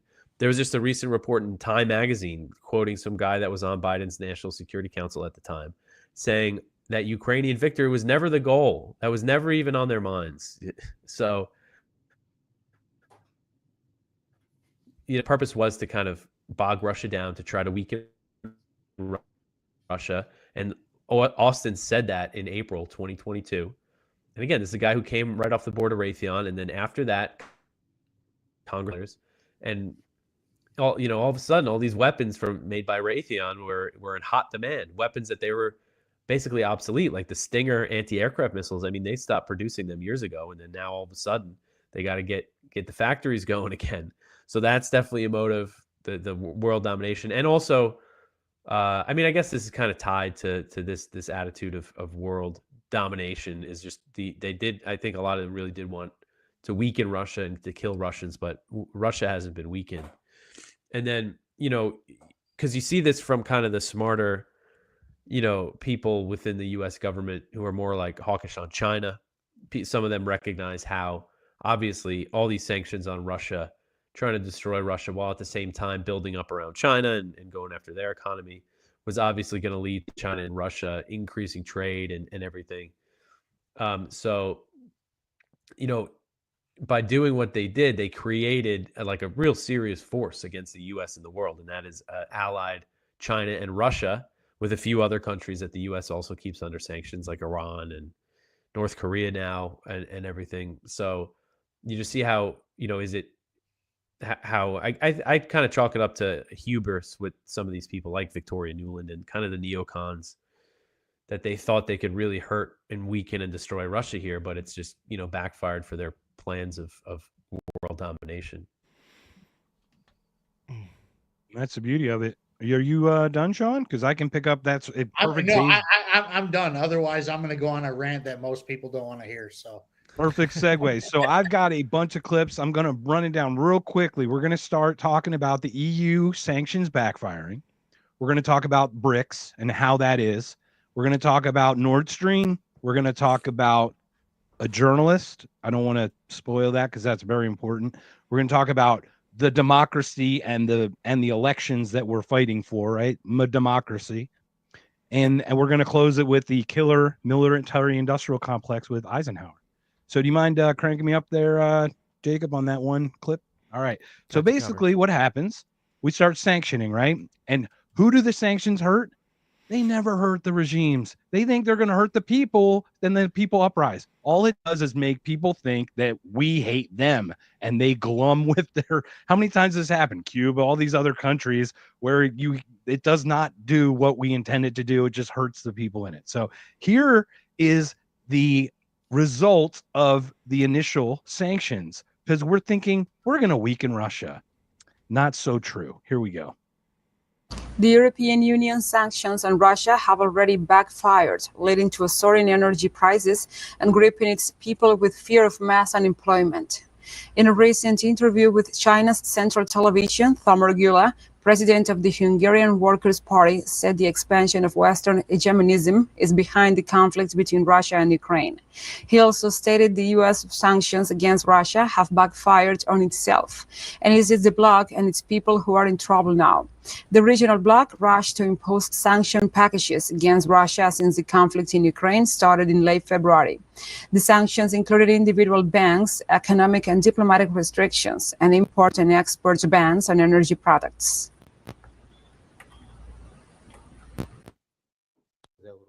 The European Union sanctions against Russia backfired on itself.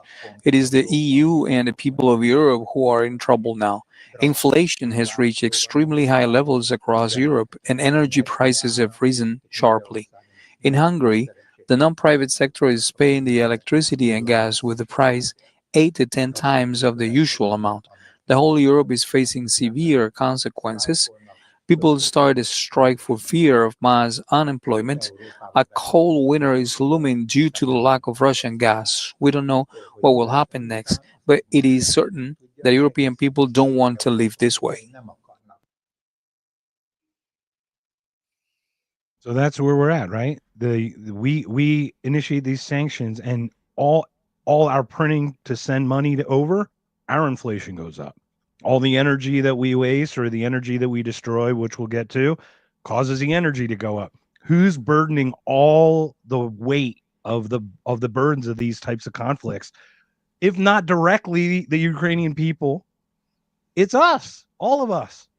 So Dave, I'd love you to chime in on, some of those sanctions and how those did backfire and what happened. I remember, I don't really drink anymore, but I used to drink Russian standard vodka, and Biden sanctioned the vodka, and I was pissed about that. That was in 2022. But no way. Yeah, but other things, it was really something to see Biden do this. I remember, again, at the time, we're talking about 2022 when they started really putting all these sanctions on Russian oil, and it was when gas prices were really high, inflation was really high, and we really, Americans really did feel it. Of course, the Europeans felt it a lot more, and now, it's a real shame because we're libertarians, so we believe in free trade, and the old saying, if goods don't cross borders, then armies will. You think about Germany and Russia, like their history, and the fact that they were trading all this gas, and it was really beneficial for the German economy to get this cheap Russian gas, and they were going to get this new pipeline in.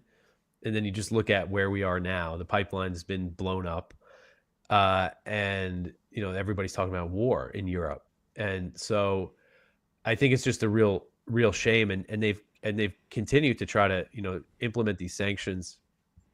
And just recently, the flow of gas through Ukraine from Russia, because just until recently, a lot of people probably didn't realize this, Russian gas was still transiting through Ukraine, going to Slovakia. I forget exactly the path of the pipeline, but I know it was a big hit for Slovakia for this gas being turned off.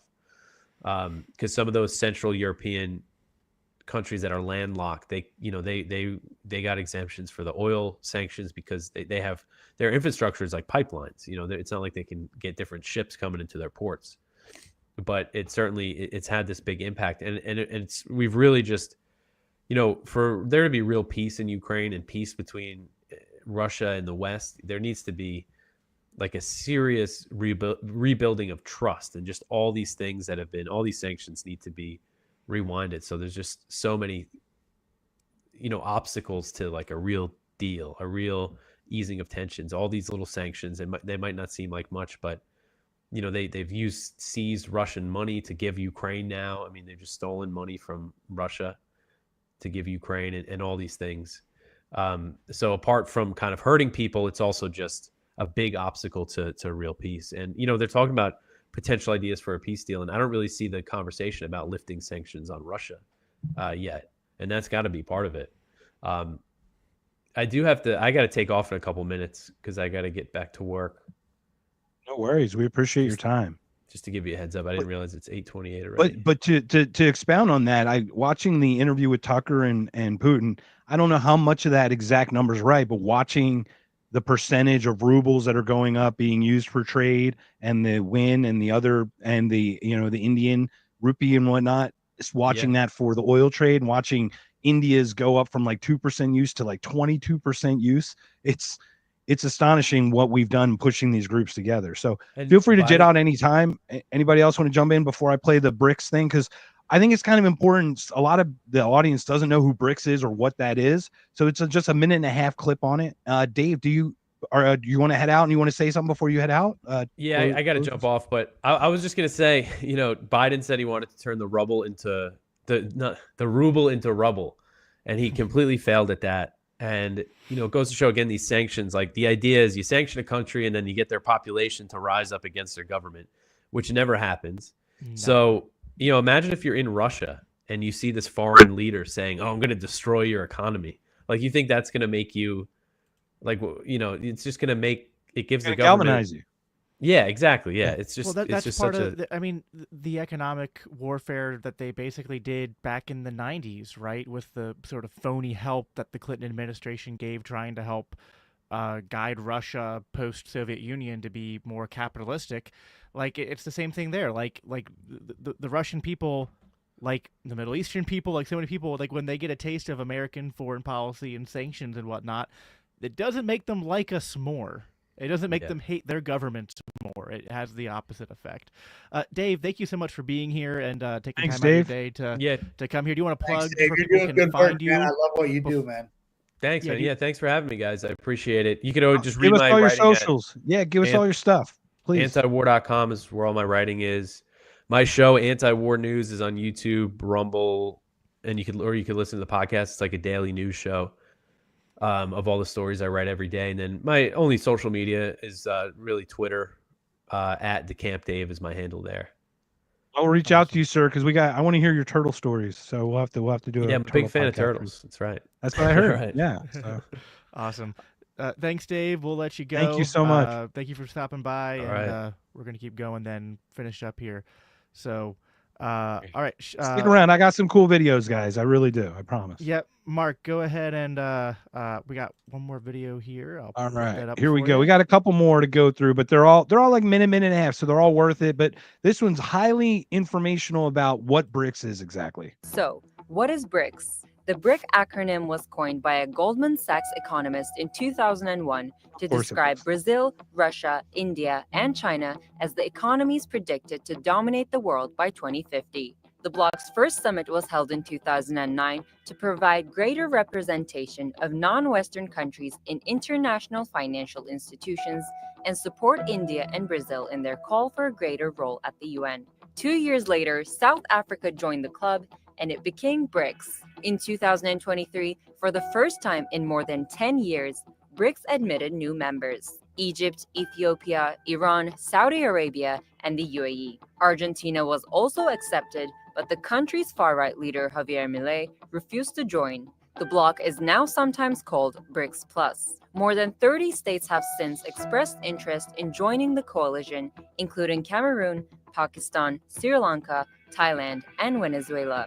This year, Russia invited 15 non-members, including Turkey, to take part in the summit. The club now accounts for more than 45% of the world's population and 32% of the global GDP, compared to the G7, which accounts for 30%. Among their goals, create a more inclusive multilateral order for the global south, use more local currencies rather than the US dollar for global trade, develop a BRICS bank to replace the IMF and the World Bank, institutions they see as continuing Western neoliberal and colonial ambitions by imposing strict development conditions on loans. And then the Fed. Now, all right, so here we are. 45. So we are here splitting up Russia, right? We are like, let's split up China and Russia. And here we are pushing BRICS together now they are 45% of the world's population, 32% of the economy, guys. That's more than what the West is. So just your thoughts. I'm here for it, and I'm here for all of it. And I am not against the BRICS system whatsoever. As a matter of fact, I want to see more countries leave the SWIFT system, the global monetary system. I want the American dollar to go to hell, because the only way it's going to force our government back into a gold standard is if they leave our dollar. So please keep joining BRICS. Please, I want to see our dollar burn. I really do. And I know that sounds very, very bad. But as an economist, somebody who's very much well in the know on this stuff, the BRIC system is on point. And the scary part about the BRIC system is that's going to be backed by gold. BRICS will be backed by gold. And that is going to set a whirlwind of insanity within our monetary system that needs to happen. And people be like, well, you're a collapsitarian. I am a collapsitarian, big time. And I'm going to tell you why. Because if it doesn't happen right now, while people like me, you, and everybody listening is around, we can navigate through something like this. The next generation can't. So it needs to happen now while we are here and still working and able to navigate through this. But look, guys like me and Mark, we're getting older. You know what I'm saying? Like, it's only a matter of time. So yeah, is that a little radical? Absolutely. But is it an absolute must? Do you want your children to go through a major financial disaster? Or do you want to deal with it right now? Is the $1 million question. Because your children are not going to be able to deal with it because they're not wired to deal with it like we are. So yeah, I mean that's such a good point. I mean, I don't want to get into the whole collapsitarian debate here, but in terms of, do I want the worst of it to happen now or when my kids are older? Like, yeah, I'd rather it happen now so that I can shield them from the worst of it. And we do have a network of people who can support one another and, you know, help navigate whatever crisis comes up. So it only gets worse the longer we wait. Yeah, and that's, I think. I mean, one of the biggest problems, the bump under the rug that you sweep under can only get so much bigger. One of the biggest problems we have as libertarians trying to advance our ideas is that, and one of the biggest problems also with, like, even if Trump had all the best impulses and ideas, which he doesn't, but even if he did, getting in there and then having to be the one that pulls the plug on the machine that, like, says, like, nope, we're done with the Fed, we're done with QE, we're done with the money printing and all that. Like, there's going to be some major, like, the correction that's going to follow is going to hurt, just like a heroin addict getting off of heroin, right? And he's making a mistake already just because he wants to still give away free money while this happens. Like, there's like a double whammy that would be so detrimental. You can't have both. You got to either suffer or prosper. But like, people get into their heads where they're like, well, like, so every crash and economic hardship we've had, we've been able to somewhat reset the bubble. And, like, I think that people just are not comfortable. Like, they just cannot admit, oh, like, we can always just just pump enough money and it gets things back on track. They can't even think about the possibility that one day that's not going to work. Meanwhile, the bubbles have been shorter and shorter and shorter between them and harder in duration, right? Like, it's inevitable. The inevitable is coming, and it's most likely going to happen under Donald Trump, and they're going to blame it on him. They are going to blame it on him. It's going to be all his fault. Did he have a hand in it? Yes, he did, of course. Certainly did. Government is a team sport. All of this has been a team sport. They all spent, infinite amount of money or had it printed or whatever it may be. But the fact of the matter is that the BRIC system might be I don't want to say might be, the BRIC system could be the greatest thing to ever happen to the United States monetary system. It really could be, because it's going to light a fire under some butts to do something to try to combat this. I'm not against BRICS at all. As a matter of fact, I would like to invest in it because I think it's going to be a big deal. Well, yeah, if we have enough to do with it, right? I mean, let's be honest, the petrodollar has kept the United States #1. And the collapse of the petrodollar would really hurt us individually. But we should land under power in an emergency rather than lose all power and not have a choice. You know what I mean? So let's do it and bear the brunt of it, you know? And just on BRICS once, before I know you have another clip there pulled up. Yeah, absolutely. No, go ahead. But this quote just came to my mind while we're talking about how the U.S. is trying to use sanctions and economic warfare and the military to hurt Russia, and instead it creates a counter effect and BRICS grows.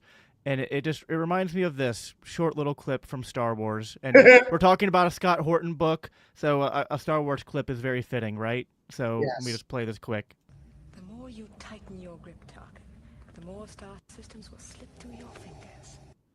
Right? So, I mean, isn't that so true, though? Like, we just, the more the American empire insists on complete domination and control, the more it loses it. Right, and that's what we're in the middle of seeing, right? And so, anyways, Scott will appreciate that Star Wars reference. Mark, let me go ahead and put up your go put up your next video here. All right, so basically next Nord Stream, I'm going to try to do back-to-backs on this one, so I'll try to see if I can switch it over, but I don't know if I'm going to be competent enough. But basically, you guys know what happened. This is before all the Nord Stream happened. I don't even know who this guy is. Some old demented dude got up behind this. He just stumbled up here on behind these microphones, started blathering on about something. So I'm really curious what he has to say. But let's take a listen. If Russia invades, that means tanks or troops crossing the border of Ukraine again. Then there will be no longer a Nord Stream 2. We will bring an end to it. How will you do that? Exactly. Since the project and control of the project is within Germany's control. We will, I promise you, we'll be able to do it. Damn source. Trust me, bro. Anyone? Source. Bueller? Trust me, bro. Yeah, right. I got this. No, I got this, guys. No, I got this. No, we have no control. I'll show you no control. Just sit back. Hold my beer. Listen, this is why Trump won. Like, let me just be Trump won because Biden just expertly it was the emperor has no clothes, but like even more exaggerated than you could have possibly hoped. Like, so Trump brought like sort of a proper respect to the office by like taking away sort of like the reverence of it. And then Biden like did even better than Trump and just being like, yeah, this whole thing is meaningless, right? Like it's all just theater. We don't actually like anyway, we're running short on time here. So so I'm going to play this one real quick. The next clip I do want to spend some time on. It's about 3 minutes, but it's one of the most important ones for us because we're reporting on this stuff. But this one, who did it? What happened? How did Nord Stream happen? What a shocker. Let's find out. Seymour Hersh, shall we? You had Victoria Nuland bragging that she was happy to see Nord Stream as a hunk of metal at the bottom of the sea. Senator Cruz, like you, I am, and I think the administration is very gratified to know that Nord Stream 2 is now, as you like to say, a hunk of metal at the bottom of the sea. I mean, it's really incredible. Like, why do you think they're both denying it and then gloating about it? Am I maybe reading too much into that as some sort of smart strategy? Or what are your thoughts? They're dumb. They're dumb. It's that simple. Okay. Their ideology, they may have reasonable IQs, but their ideology has made them dumb. Okay. They're just dumb. It's just dumb to do what they did. It's dumb to make fun of the Chinese. It's dumb to go and cancel a summit meeting with the Secretary of State of America cancels a summit meeting because of a balloon. That's what he did, because of a balloon. Yeah. Yeah. So that is Cy Hersh reporting on Nord Stream and watching Victoria Nuland. Watching the evil make her look uglier and uglier every day. Just watch her picture, like when she started her stint. And I know age is the thing, but the evil really ages a person. All they said was Putin did it. Putin did it. It was right away when it happened. Putin did it. And I was like, as soon as they came out right away and were like, yeah, Putin did it. They didn't even put an investigation out or anything. Putin did it. I'm like, yeah, okay. Thou dost protest too much. Methinks thou dost to protest too much. Exactly. It's provoked. Right? It's provoked. He did it. He started it. Yeah, when all he had to do, oh wait, I have a switch. I could just turn the switch off. No. Let me drop a mine down there and blow the whole thing to smithereens, because that's a real temporary solution. So, all right. So we hear about how many people have heard about this Navalny guy, this Russian amazing dude who stood up to Putin, was poisoned, blah, blah, blah. And then he died in a prison. And they're like, it was Putin. And I looked at the date. It was February 16th. It's coming up here, February 16th of 2022. But wait, we talked about Putin. What about Zelensky holding an American person in prison? There's a guy. I think his name was Gonzalo Lira. I think he's on the screen right now. And I think I'm going to play him because this absolutely breaks my heart. You watch this clip and you just literally hear him foreshadow his own death. It is chilling just going through this stuff. It's maddening to watch an American citizen killed or die in a Ukrainian prison fighting while we fight for democracy for that Ukrainian group of people. Like, help me understand this. I'm going to play it and then I'll shut up. Hey, how's it going? It's been a while. I hope you've had a good time. I didn't have such a good time. I spent 9.5 weeks in prison here in Ukraine. I've been out on bail since July 6th. Today is July 31st. And to prove the time, I just checked on my subscription. Defense Politics Asia, which is a pretty good channel, put out a video called Niger on the Brink of Regional War. That should prove the time that I'm recording this video. Now, at the same time that I'm posting this video, I'm posting a long thread on my Twitter account. My Twitter account is Gonzalo Lira 1968. Gonzalo Lira 1968, one word altogether. And in that, I discuss what has happened to me over the past 3 months in some detail. I also include the indictment against me that I'm going to be tried on. I'm going to be tried on Wednesday, August 2nd, the day after tomorrow, as a matter of fact.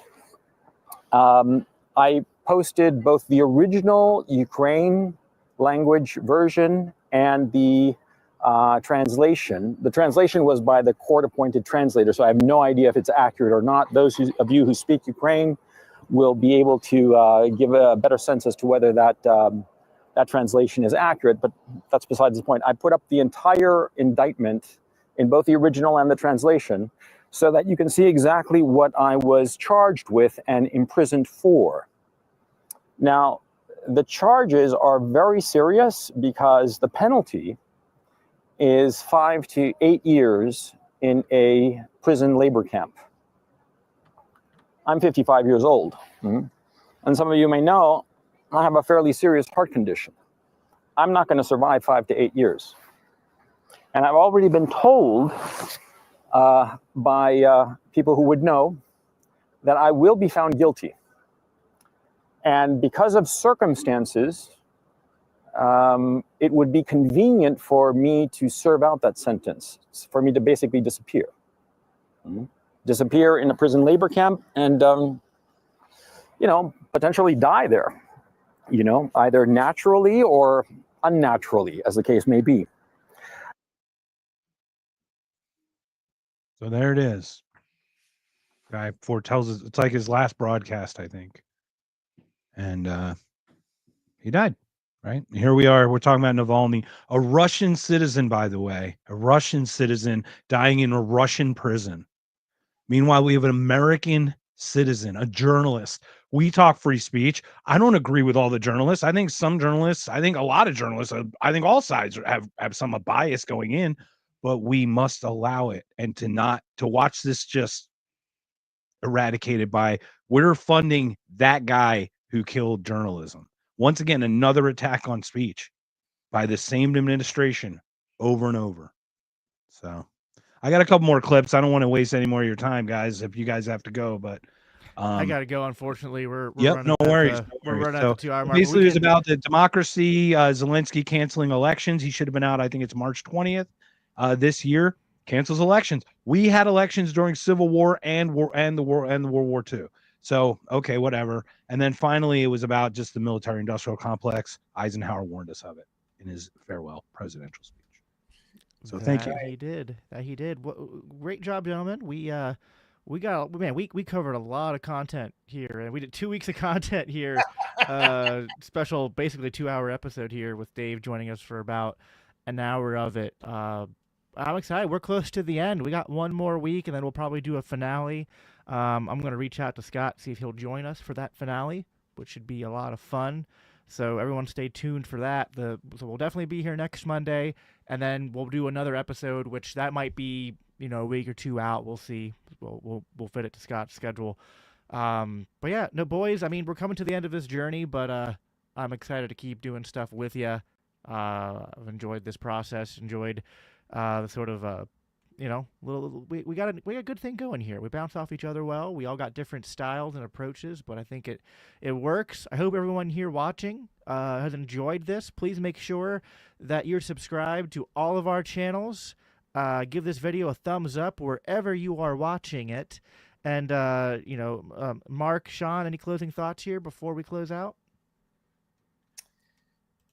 Well, I guess, you can find me on X at Buds in Reality, BNR, just so it's not Buds and Reality. It's at Buds in Reality with the letter N. I'm no longer doing my podcast, though. I've shelved it for a while. I'm actually shelving it for good. There will be no more Buds in Reality podcast shows. We will resurrect it. There will be a return. There will be a return, yes. I'm going to take some peacetime, though, for now. Yeah, you got to take time off once in a while, man. But when I do come back, it'll be very much, it'll be a different vibe. It's going to be everything. We're going to talk about everything, the good stuff, not just black pill politics. So stay tuned, y'all. I appreciate y'all tuning into this. It's been great. It's been a fun ride.